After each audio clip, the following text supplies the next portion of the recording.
good. We do press releases. We have online mapping. What if you want to see what's going on? Hey, good afternoon. Welcome to today's NEBA program. My name is Will Crowley. I'm your 2017 president of NEBA. So I want to thank you all for coming to today's program. Stewart with Tallahassee Reports and member of NEBA here. We're going to entertain some questions that we've put together. We're going to get the audience involved after a couple questions with Sheriff McNeil and then the police chief, and then we'll get into the questions. Good afternoon. It is indeed a pleasure to be here once again, to have the opportunity to address you and hear your questions and try to give you some sense of where we are in the Leon County Sheriff's Office with respect to the transition, which I believe has been positive, and I think we're moving in the right direction. I'm sure if we're not, Charlie's going to let me know. But let me seriously just say I am extremely honored to be your sheriff, and I have taken this task as sheriff on with the understanding and the expectation that we will move the Leon County Sheriff's Office in our community into a better place in terms of safety and trying to address the myriad of problems that we have in some parts of our community. I will tell you that, as I said months and months ago, perhaps a couple years ago even, some of those issues are still there. Particularly, as I said here before, when we have something of the magnitude of 60 to 70% of the people living on the south side of Tallahassee, Leon County, who are living at or below the poverty level, you can expect that we are going to have significant issues related to crime.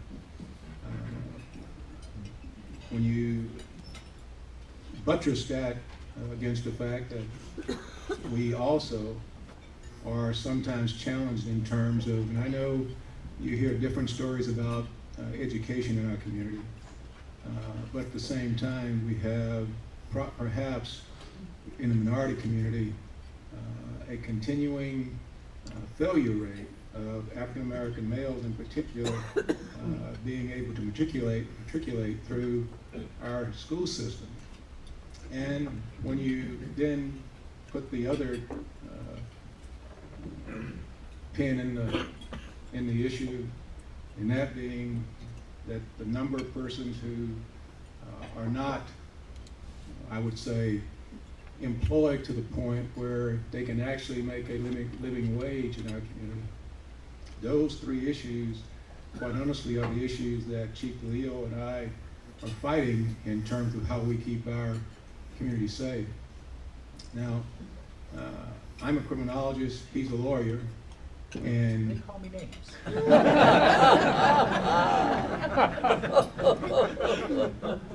well, you are a lawyer.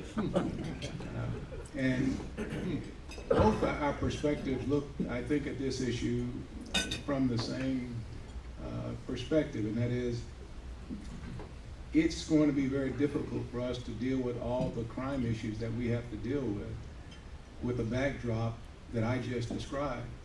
And for that reason, much of my focus, as I continue to say, is we're going to arrest a lot of people. I am making sure, working with our chief, that we're putting together a group of folks, police officers and deputies, who are going to go out there and arrest the right folks and get them off the streets of Leon County, Tallahassee. What he said. Good afternoon. Thank you for inviting me back. I guess I depressed everybody last time, so it's been a while, but the sheriff kind of picked up where I left off. We've been having the same conversations, and the men and women that the sheriff and I get to work with are kind of our community's triage system, right? We pick up the slack, or unfortunately some social services aren't quite enough, or the family structure falls apart, and then we try to pick up the pieces and mitigate the best we can.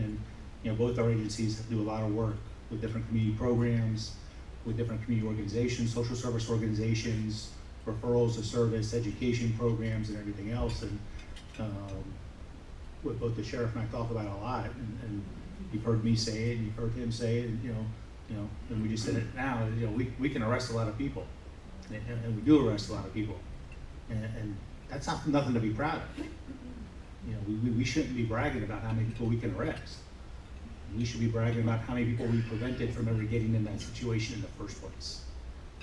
And that's what we're trying to do within our organizations, the way we work together, working on prevention programs, working in the community to try to identify those at-risk people. And when you talk about all the social issues that the sheriff's already gone over, so I won't beat them up again, but education, unemployment, family structure, food, economic status, you know, giving somebody a job today may not dramatically change their life, to be honest, but it may dramatically affect our child's life. And if we can break that cycle, because I can tell you that I've got officers now that have been there since I've been there, so less than 3 years, that are arresting the children and grandchildren when a young officer, McNeil, started the Tallahassee Police Department just a few years ago. Okay, but you know, we kind of joke about the age thing or the time frame, but we arrest the grandparents 30 years ago. We arrest mom or dad 15, 20 years ago, and now we're arresting their children. And until we can do something about that cycle, we can't change for the better in the long run. We can put a Band-Aid on for now. We can go out and we can scoop up a bunch of people and arrest them, say we've arrested them, and look, we cleaned up the street, and have a nice press conference and pat each other on the back. But we've both been doing it long enough that we know that doesn't make a difference in the long run. It makes people feel better right now, but in the long run, to really make a change, you have to break this cycle from generation to generation and give people a hope for a better future. Do you think the lack of manufacturing or industrial jobs, and Chief McNeil, you've been here longer, but have you seen a change in those jobs that has reflected or has caused an increase in crime because of what you're seeing now? You know, I think there's, when I talk to business people in our community, there are jobs that our business people are willing to hire people into. What I find is that there's a skill gap where employers have the jobs that are available here. There's not enough persons who are trained with the skill set.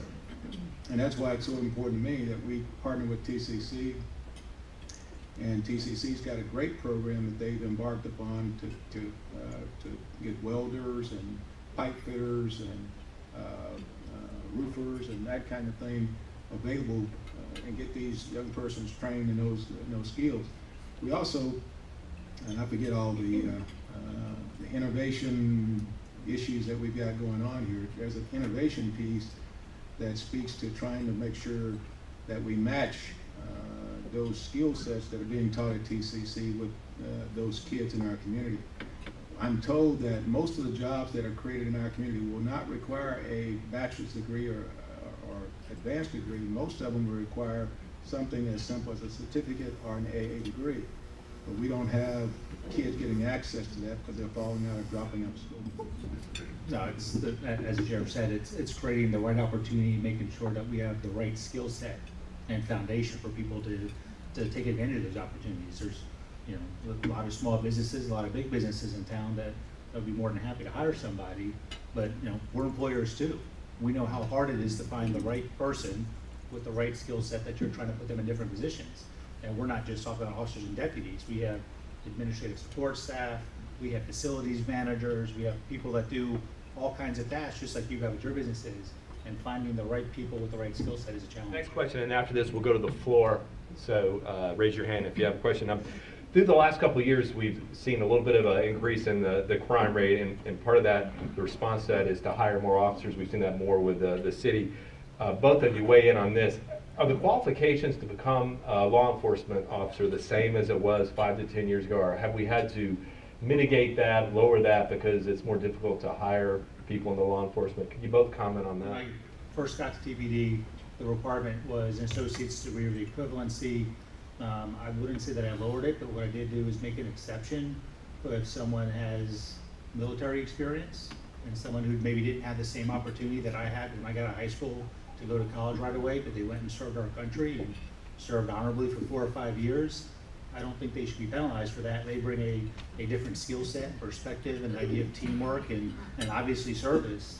So what we've done is we've made some exceptions of substitution of the formal education for some life experience like military service. But as far as the background investigation standpoint of the psychological profiles and criminal history or drug history, those have not been mitigated at all. Sheriff? Yeah, I would agree with that. I don't know if I can add more to it. I think he's covered it. We, you know, it's a tough job being a police officer or a deputy, and we need to make sure we get the best possible person we can get.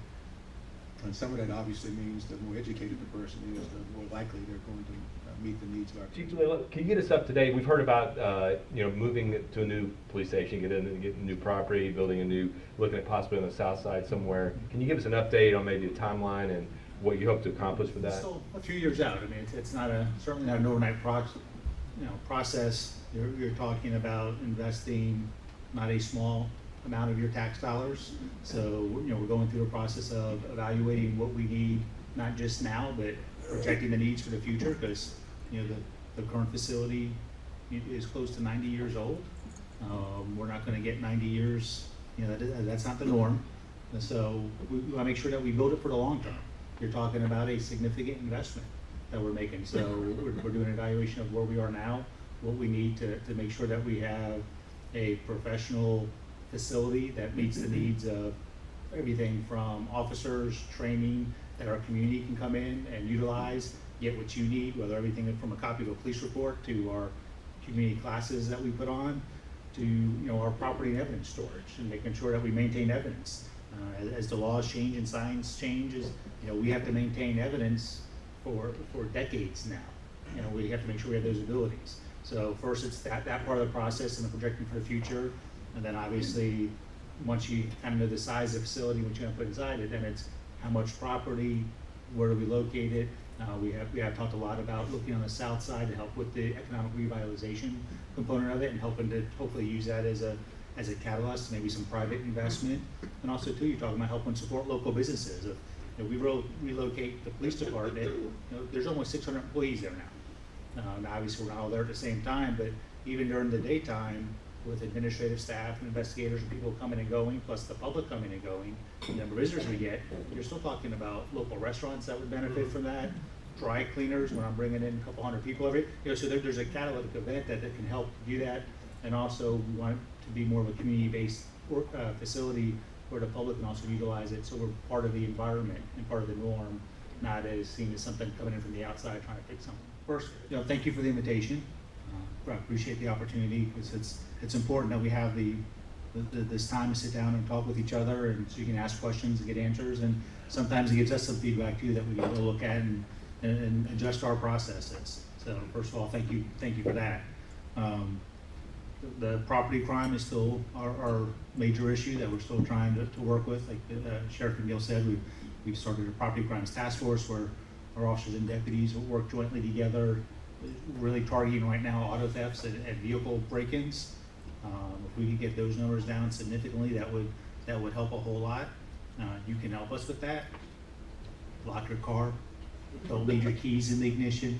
You're laughing, but I'm telling you, every day we get the reports, and it hasn't changed. 20 years ago plus when I started, and Charlie's sitting there laughing. I mean, it's wonderful that everyone wants to live in a world where we don't have to lock doors. We have to lock our doors. I'm sorry, that's just reality.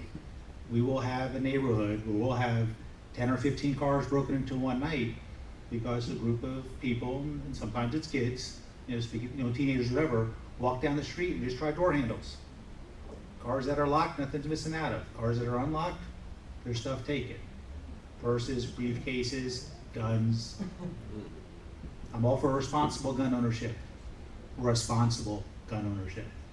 That doesn't mean leaving 7 guns in your car that's unlocked, because we've had that report too.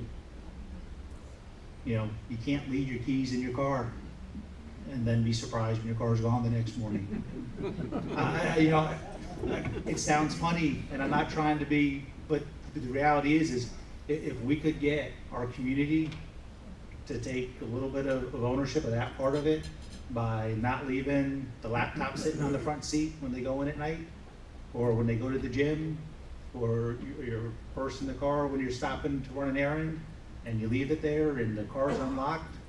Listen, even if it's locked, they're gonna break your window, and I get it, if you advertise it's there, but those crimes of opportunity, especially the property crimes, the vehicle burglaries, that little bit, if you could help us out with, would make a tremendous impact in our crime rate in this community as far as the vehicle burglaries. You know, reducing the amount of personal property you leave in there that's obviously out there, locking it, you know.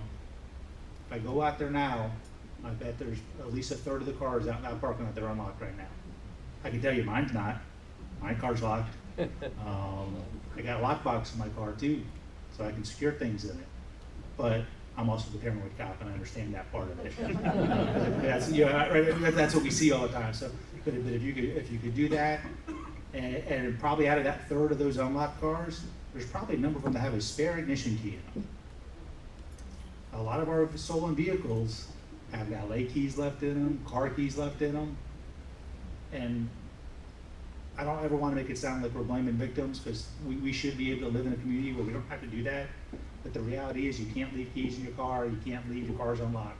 If you could do that, that would help us out tremendously, and then we can really continue to focus on the people that are out there in a predatory fashion, as opposed to, you know, maybe some of our young people that it's a crime opportunity going, oh, I wonder what that is, and all of a sudden they open up a car and they just committed a felony because they've got no conception of the repercussions of what they just did. And they're not thinking about the big picture because they're 15 or 16 or 17, and I did my share of stupid stuff when I was 15 and 16 and 17 and 20 and 25, and, you know, whatever it may be. You know, I'll stop there, and everyone can pass judgment later. But you know, if helping us out with things like that would go a long ways in addressing. Well, it's good again to be here. Again, as the chief said, thank you for the opportunity to speak and to give you some thoughts about where we are, what progress we've made, and what progress we hope to make in the next several months. Chief has talked about the crime stuff that we're doing and the partnership we've got. We think we're moving in the right direction, but I need your help. I mean, I really do need your help in another way, and that is to be cognizant and engaged in the social issues that ail our community. We can't fix. I mean, we're gonna. I don't make any bones about it. I'm going to tell you, I'm going to arrest a lot of folks. I am telling my deputies we got to arrest as many folk committing crime as we possibly can. And we're going to do that. But at the same time, it's going to be a revolving door if we don't work on the front end of these issues. We've got to get out and look at our education system in our community. We've got to look at the poverty problems that we've got. I know that's not, you know, what you guys necessarily want to hear, but if we're going to address this crime problem, we've got to deal with our social issues as well. And that means investing.